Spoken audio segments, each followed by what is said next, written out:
Flex and here for Seconds Out with David Price ahead of the big fight with Kash Ali on Saturday night.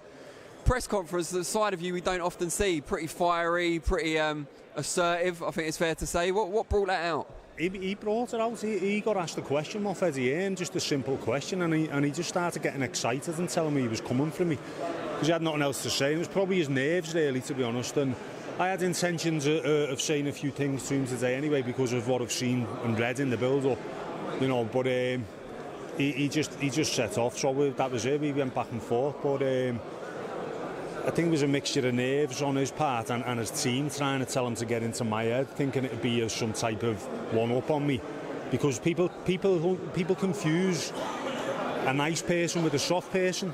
I'm far from soft, and anyone who knows me will tell you that. I won't stand for any of that. So, you know, we just had to put him in his place, and it was quite enjoyable, you know. What did you make of what Eddie Hearn said in that it's just what you needed? Yeah, look, but you know what? You can say it's what I needed, but I don't really feel any different than I did before I walked in. I still feel pretty calm and relaxed like I did. But on fight night, I'll be going in there and punching him with spite, like. Definitely. So we're going to see quite an aggressive performance. You said that he's going to walk onto a jab as well, so can we expect to see you working on the jab a bit more as well? Look, it depends. Look, he can be defensive mode, Kash Ali.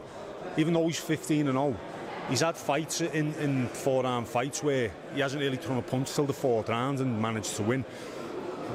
It depends what he comes out to do, but as long as I'm just concentrating on winning rounds after rounds, then that a win's the main objective. You know, he's seen me be knocked out and believes that he's capable of doing it, and I hope he does, because I want him to let his hands go.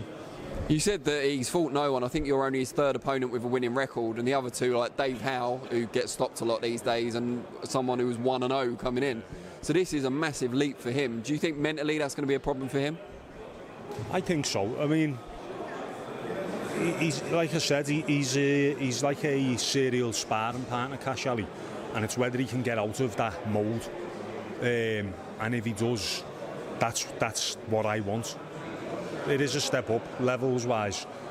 You know, I'm a completely different level, and they're viewing me as, oh, it's Price's eyes, he's been knocked out, he's quit, he's got no chin, he's got no balls, and this and that. All things being equal, none of that matter, because I'm that much better than him. And I'm in great shape. We say he's in great shape. It just makes for a good fight. And you're obviously training with Joe McNally out at the Rotunda. What's been so special about this particular camp? Because like you say, you're in great shape. A lot of people have been saying it's the best they've ever seen you.